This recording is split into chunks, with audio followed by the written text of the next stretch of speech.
Listen, you need to understand something that nobody wants to say out loud. When the grid goes down, when supply chains snap like overstretched rubber bands, when society shifts hard enough that your morning commute becomes a footnote in history, your resume doesn't become worthless. It becomes obscene, a grotesque document celebrating skills that no longer exist in the new world, credentials from institutions that have stopped functioning, proof of expertise in systems that are now indistinguishable from fantasy. Your job title, your professional identity, the thing you told people at parties when they asked what you do, all of it is about to be violently ripped away from you. And in that vacuum, you're going to be forced into a role so primitive and humbling that your ego will attempt to leave your body. What is the first job you will actually be forced to do when none of that matters anymore?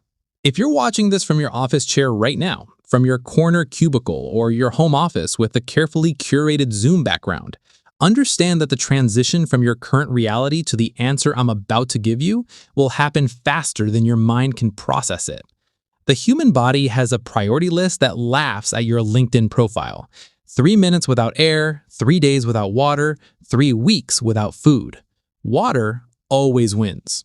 And when municipal systems fail, which they do within 72 hours without electricity and maintenance crews, every community faces the same crisis. Toilets don't flush, taps run dry, and someone needs to walk to the river, the lake, the creek, whatever water source exists within range, and carry that water back in whatever containers can be found. Over and over, all day, every day. You're going to be standing in a line of people carrying buckets and jerry cans, and you're about to experience the most brutal education and social hierarchy that you never asked for. The guy who delivered your packages is 2 spots ahead of you, moving with an efficiency that makes your fumbling obvious. The woman who cleaned office buildings at night is handling a 40-pound load like it weighs nothing, while you're already feeling the burn from a 20-pound container. You, the former director of marketing who had the corner office, the window view, the team of 12, the conference speaking engagements, are about to get publicly corrected on basic bucket technique by the guy who used to clean your pool on Thursdays. And you will thank him because your spine is already on fire and he's moving 3 times the water you are. And you're starting to realize that every assumption you had about value and competence just became dangerous to your survival. This is your new job. Water carrier. Not glamorous, not complex. Absolutely essential. And the job itself is just the weapon. The real story is what it does to your sense of self. Here's what nobody tells you about that first week, because nobody who's lived through it wants to remember the psychological carnage. You're not just learning to carry water. You're watching your entire identity die in real time. And it happens in stages that are predictable, brutal, and unavoidable. First comes denial, and you can spot it from across the camp. The former senior VP of operations who keeps mentioning his old job title unprompted. Well, when I was managing logistics for the Northeast Division, we handled supply chain optimization for, and everyone goes quiet because nobody cares. And the fact that nobody cares is so incomprehensible to him that he doesn't even notice the silence. He keeps talking about his old life like it's still real, like the credential still means something, like any minute now someone's going to recognize his value and pull him out of this undignified situation. But nobody does, because value has been redefined overnight according to rules he never learned, and he's on the wrong side of the new equation. You'll see him reference his MBA, his corner office, his expense account, his direct reports. The references get more desperate each day, until people start avoiding him, because listening to the ghost of his former life is exhausting for everyone. Then comes rage, and this is where communities start to fracture. Not always loud anger, sometimes it's quiet and acidic, the kind that makes someone sabotage group efforts, because if they can't have status, nobody should.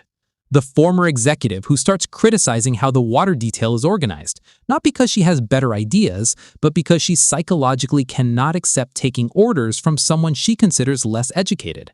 She needs the hierarchy to reassert itself with her on top. And when it doesn't, when the person organizing the water runs is the former grocery store manager who actually understands logistics and physical space, the cognitive dissonance curdles into resentment. She starts arriving late, working slowly, making snide comments about lack of professional standards. These people become toxic fast. They poison group morale, destabilize cooperation, turn survival into a power struggle. In a functional community, they get isolated or expelled. An expulsion in a collapse scenario is often a death sentence administered by committee. Bargaining comes next, and this is where the desperation becomes visible. You'll watch people try to negotiate their way out of physical labor by offering their specialized knowledge. The financial advisor promises to help plan for economic recovery. The marketing consultant offers to optimize communication strategies for the group. The IT director insists he should focus on technology solutions instead of manual labor. Except there is no economy recovering in a time frame that matters. There are no communication strategies more complex than who goes where when. There are no technology solutions when the technology doesn't exist. They're trying to trade abstraction for physical work, and abstraction doesn't carry water. Some try to barter using pre-collapse wealth. I have money, I'll pay someone to do my share. But money in banks is inaccessible. Credit cards don't work, and the cash in your wallet might buy you 3 days of exemption before people realize they're trading real work for paper that has no connection to anything useful. Depression is where people disappear, and this is a stage that quietly kills the most professionals. This is where you see previously successful people just stop. They sit, they stare, they don't resist or argue, they just go hollow. The identity death is complete, and there's nothing underneath it. Their entire sense of self was constructed from external validation, professional accomplishments, social markers that no longer exist. Without that framework, they don't know who they are. They're not angry anymore, not bargaining, not denying. They're just empty. Some of them literally choose death over continuing in this new reality. Not dramatically, quietly.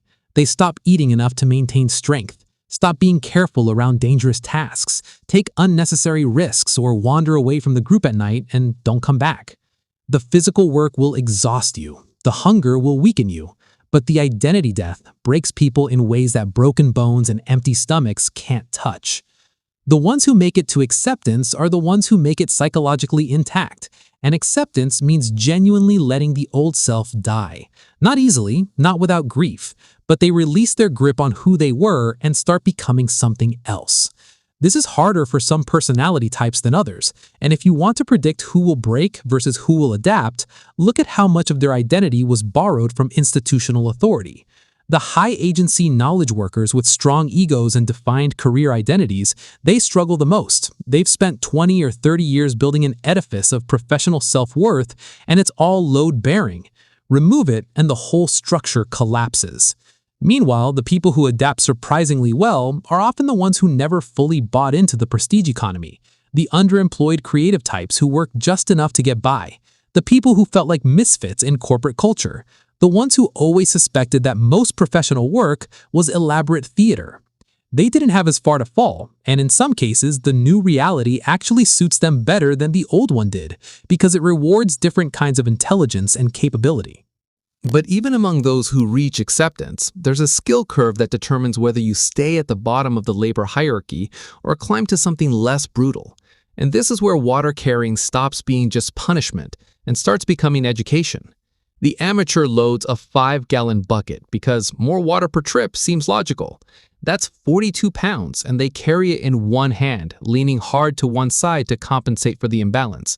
By day 3, their spine is compressed, their shoulder is destroyed, and they're useless. The person who learns fast brings 2 smaller containers, 3 gallons each, balances the load, engages their core and legs instead of relying on arm and back strength. They last longer, work more efficiently, and start to innovate. Someone discovers that a 6-foot pole can balance 2 buckets across the shoulders, Vietnamese yoke style, which distributes weight through the skeletal system instead of muscular effort. Suddenly, they're moving more water with less energy expenditure, and that small optimization makes them valuable in a new way. They become a team leader, not because of their resume, but because they solved a material problem that everyone else was struggling with. Others figure out that water containers matter more than you'd think. Rigid containers slosh less and waste less energy than flexible ones, but flexible ones pack better when empty and don't break when dropped. Wide-mouth containers fill faster at the source but spill more during transport. The person who figures out the optimal container strategy for their specific route and load capacity suddenly has knowledge worth sharing. Route selection becomes its own expertise. The obvious path to the water source is crowded, churned into energy-draining mud, exposed to sun that adds heat exhaustion to an already brutal job. The person who scouts alternatives and finds a slightly longer route on solid ground, through shade, with fewer obstacles and elevation changes, they've just added years to their working life because they're not destroying their body as fast. They start leading groups, sharing knowledge, becoming valuable for their spatial intelligence and practical problem solving. These optimizations, this mechanical thinking applied to physical problems, become the new currency of respect. There's also the science of pacing that separates the survivors from the casualties. The eager types try to sprint through water duty, moving as much as possible as fast as possible to get it over with. They burn out in hours and become a liability. The people who understand endurance, work in sustainable rhythms, take strategic rest breaks, hydrate themselves properly while they work, and pace their effort to last the full day. They move more total water because consistency beats intensity when the work never stops. Some of them start teaching these principles to others, and suddenly the former office worker who learned to think systematically about physical efficiency has found a leadership role based on competence rather than credentials. But here's where the new hierarchy becomes truly brutal, because it sorts people not by their old titles and salaries, but by their immediate utility to group survival. And the status inversions are savage. Day one belongs to the people who keep you alive right now. The trauma surgeon who made $400,000 a year. She skips water duty entirely. Her hands are too valuable to risk injury, her energy too critical to waste on manual labor. The mechanic who made $60,000 fixing cars, he suddenly has more leverage than any corporate executive ever did, because he can resurrect a dead generator or repair the truck that makes water hauling efficient instead of impossible. The electrician who barely finished high school but understands how to make solar panels talk to batteries. He eats first, sleeps in the best shelter, gets protection from the worst jobs, because electricity is the difference between gradual recovery and permanent regression. The farmer who everyone thought was simple because he talked about soil pH and rainfall patterns instead of market trends, he's now the most connected person in the county because food production is the only long-term survival strategy that matters. The plumber who used to work on weekends to make ends meet, critical, irreplaceable, because sanitation systems fail fast and cholera kills faster than starvation. These people aren't just employed in the new economy, they're aristocracy. Second tier, the security capable and the builders, military veterans, police officers, but also the quiet guys who spent every weekend hunting and understand fieldcraft, patience, threat assessment. The construction workers who know structural integrity, the carpenters who can build shelter, the welders who can fabricate tools. They were middle class before. Now they're essential personnel, protected and valued because they can keep threats away and infrastructure functioning. Third tier, the health and education support network.